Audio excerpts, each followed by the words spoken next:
Assalamualaikum warahmatullahi wabarakatuh. Selamat pagi anak-anak. Bagaimana kabarnya? Alhamdulillah baik ya. Silakan kepada ketua kelas untuk memimpin doa terlebih dahulu sebelum kita memulai pelajaran.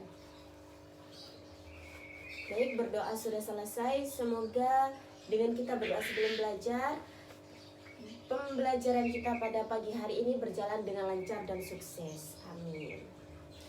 Oke, sebelum Ibu masuk kepada materi pertama, di sini siapa yang sudah pernah membaca atau melihat dongeng seperti Timun Emas, kemudian Cinderella, atau dongeng si kancil? Di sini siapa yang pernah? Oke, pernah semua ya membaca atau melihat dongeng. Nah, dalam pembelajaran kali ini atau materi yang akan Ibu bahas yaitu mengenai dongeng atau cerita fantasi. Nah, di sini sebelum kita masuk pada materi, mungkin ada yang sudah tahu apa itu cerita fantasi.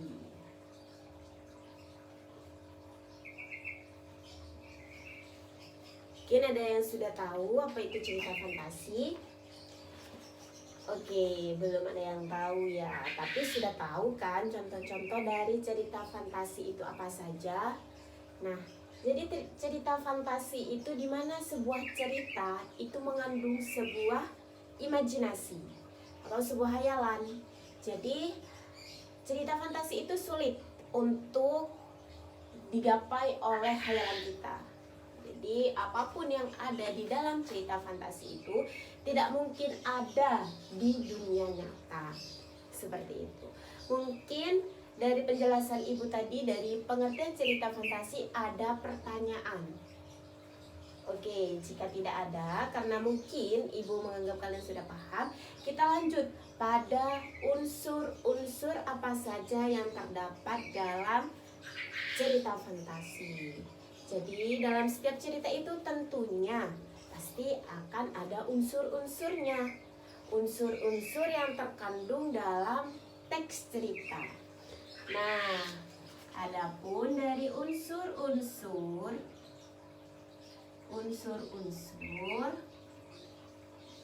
cerita fantasi itu yang pertama ada apa, Nana? Oke. Ada keajaiban. Jadi, dalam teks cerita fantasi itu tentu ada keajaiban. Sebelumnya yang tadi Ibu sudah jelaskan, pasti sebuah imajinasi, sebuah yang tidak bisa kita jangkau melalui pemikiran kita. Jadi itu disebut dengan keajaiban. Suatu hal yang muncul dari imajinasi kita. Kemudian unsur yang kedua, ada apa? Tentu saja ada ide cerita. Jadi kalau cerita itu tentu ada idenya. Tidak semerta-merta kita membuat cerita. Nanti susunannya tidak sistematis. Alur ceritanya tidak jelas. Seperti itu ya. Kemudian menggunakan berbagai latar. Jadi dalam cerita fantasi ini tentunya ada latar. Ada siang, ada malam, bahkan ada tempatnya yang di istana. Kemudian seperti Timun Emas, ada bayi di dalam timun. Dan itu merupakan suatu keajaiban atau sesuatu yang mustahil. Kemudian ada tokoh unik. Nah, tokoh unik di sini maksudnya dia memiliki kesaktian seperti film peri. Nah, jadi Bim salah Bim jadi apa? Nah, seperti itu. Dia memiliki tongkat sakti. Kemudian bersifat fiksi. Nah, fiksi di sini artinya hayalan, tidak berupa pelajaran. Jadi fiksi ini merupakan sebuah dongeng, sebuah cerita. Dan kalau non fiksi itu adalah buku pelajaran. Oke. Lanjut yang terakhir, bahasanya bervariatif. Jadi di dalam cerita fantasi ini bahasanya sangat variatif. Mulai dari kodok yang bisa berbicara, mulai dari peta seperti yang di Dora. Nah, itu bisa berbicara sendiri petanya. Kan kalau di dunia nyata kan tidak mungkin peta itu berbicara. Yang berbicara hanya manusia. Kemudian setelah itu, oh ya, mungkin ada pertanyaan dari beberapa unsur yang sudah Ibu jelaskan. Ini tidak ada. Oke, berarti sudah paham ya. Kemudian lanjut pada struktur. Apa saja sih struktur dalam cerita teks fantasi itu? Jadi, struktur yang pertama dalam sebuah cerita itu tentu akan ada pendahuluan atau orientasi. Jadi dari orientasi di sini adalah pengenalan cerita fantasi tersebut, pengenalan tokoh, pengenalan latar tempat, dan pengenalan alur cerita. Kemudian yang kedua, setelah ada orientasi ada apa? Ada permasalahan, komplikasi. Jadi dalam setiap cerita itu selain ada pendahuluan, ada pengenalan atau orientasi, pastinya akan ada komplikasi atau permasalahan yang muncul. Kemudian ada resolusi. Setelah ada resolusi, tentunya, mohon maaf maksud Ibu, setelah ada komplikasi tentunya akan ada resolusi. Jadi resolusi di sini merupakan tahapan untuk menyelesaikan sebuah permasalahan, sebuah komplikasi di sini. Kemudian setelah itu yang terakhir ada ending. Nah, ending di sini adalah akhir dari sebuah cerita.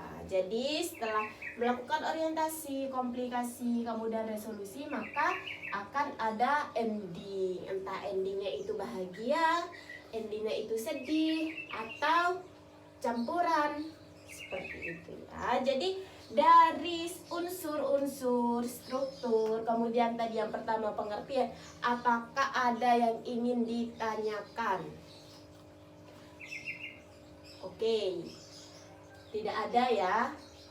Oke, kalau tidak ada, Ibu anggap kalian sudah paham dengan penjelasan Ibu hari ini. Kemudian untuk yang terakhir akan ada tugas. Tugasnya ini tidak sulit.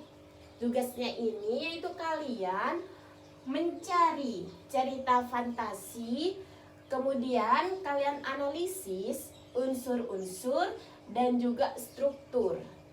Paham? Oh, ada yang bertanya, bagaimana dengan unsur-unsurnya? Apakah dijelaskan dengan kutipan atau bagaimana? Iya, dijelaskan. Unsur-unsur di sini nanti kalian jelaskan. Unsurnya seperti keajaiban. Ada keajaiban apa pada cerita tersebut? Nah, itu kalian jelaskan di sini. Keajaiban, di bawahnya kutipan. Timun emas ditemukan di dalam sebuah timun.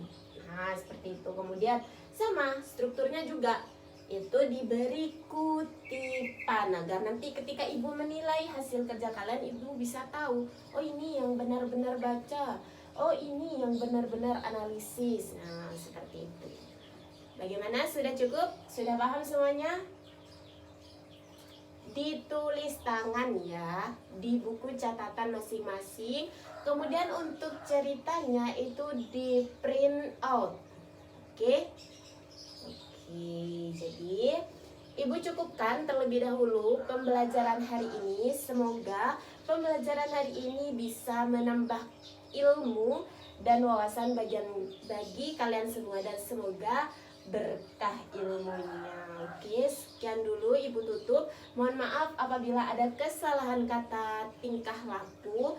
baik yang menyakiti hati kalian ataupun yang tidak. Ibu akhiri, wassalamualaikum warahmatullahi wabarakatuh.